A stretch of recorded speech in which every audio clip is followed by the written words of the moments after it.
Как инспекторы ДПС вычисляют пьяных водителей? Автомейл.ру собрал все факты и слухи о сверхспособностях сотрудников ГИБДД, которые умеют в потоке вычислять пьяных водителей.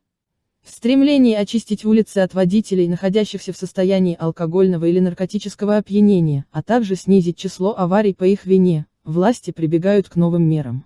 Например, Минпромторг предлагает устанавливать алкозамки на серийные модели автомобилей. А для работающих в полях сотрудников ГИБДД разрабатываются еще более продвинутые устройства, чем уже известные портативные алкотестеры. В частности, специальные приборы и индикаторы смогут всего за минуту определить наличие запрещенных веществ в выдыхаемом воздухе или в слюне. Однако опытные инспекторы ДПС и без спецсредств видят пьяных водителей в потоке машин. Как им это удается? Перед инспектором все равны. На самом деле никакого универсального рецепта для выявления нарушителя за рулем нет.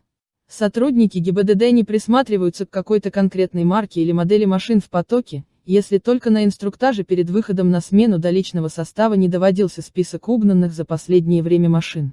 Инспекторы, как правило, не обращают внимания на такие вещи, как наличие усов, цвет волос или прическу. Они смотрят на другие особенности и, чтобы лучше разглядеть вероятного пьяного за рулем, тщательно подходят к выбору места для обзора проезжающих мимо машин. В приоритете локации с минимальной скоростью движения переезды, лежачие полицейские сужения дороги, зебры или выезды со второстепенных дорог на главные. А еще въезды и выезды в город по проспектам и магистралям, где, завидев патрульных, уже некуда свернуть, чтобы скрыться. Спешка, суета и прочие нюансы. В таких местах сотрудники ГИБДД обращают внимание на водителей, которые при приближении к стационарному или мобильному посту ДПС спешно заканчивают разговор по мобильному, суетятся, пристегивая ремень безопасности. А еще на тех, кто ведет себя странно, едет в солнечных очках в пасмурную погоду или с выключенными фарами вечером. Также инспекторы примечают поведение пассажиров.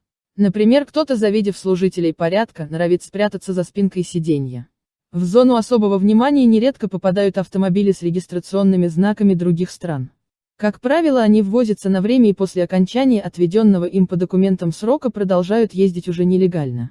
Источником опасности также бывает машина каршеринга или такси. В первом случае за рулем может оказаться нетрезвый водитель или нарушитель с фейковым аккаунтом, а во втором – злоумышленники или наркокурьеры. Заторможенность и неадекватность.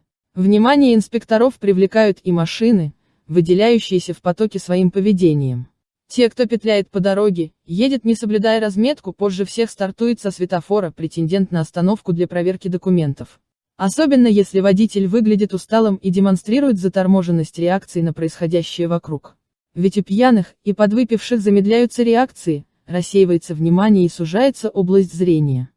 Кроме того, служители порядка примечают автомобили, создающие аварийные ситуации, двигаясь быстрее основного потока или наоборот, ощутимо медленнее его. А уж если машина по требованию сотрудников ГИБДД не остановилась и прибавила хода, то к гадалке не ходи, перед вами потенциальный нарушитель и с высокой степенью вероятности подвыпивший автомобилист. Выбор времени. Вероятность выявить пьяного водителя за рулем также увеличивается в определенное время суток и в конкретные дни недели. В частности, в выходные, когда после трудной рабочей недели люди отдыхают с друзьями или родственниками в гостях или дома, позволяя себе выпить. Нетрезвых за рулем можно встретить в понедельник, когда те возвращаются с дачи шашлыков, не всегда до конца протрезвев. Или после затяжных праздников вроде майских. Все нюансы, чтобы избежать встречи с инспектором, не учесть, поэтому, чтобы не лишиться прав, не получить штраф или не оказаться за решеткой, лучше не садиться за руль пьяным и соблюдать правила дорожного движения. Также число пьяных автовладельцев на дорогах растет в темное время суток. Особенно ближе к полуночи. Кто-то позволяет себе сесть за руль после ресторана, корпоратива или просто встречи с друзьями или коллегами за кружкой пива. Чтобы выявлять таких водителей, посты ДПС расставляют в том числе на темных улицах и переулках, а также дорогах, позволяющих объехать стационарные посты ГИБДД.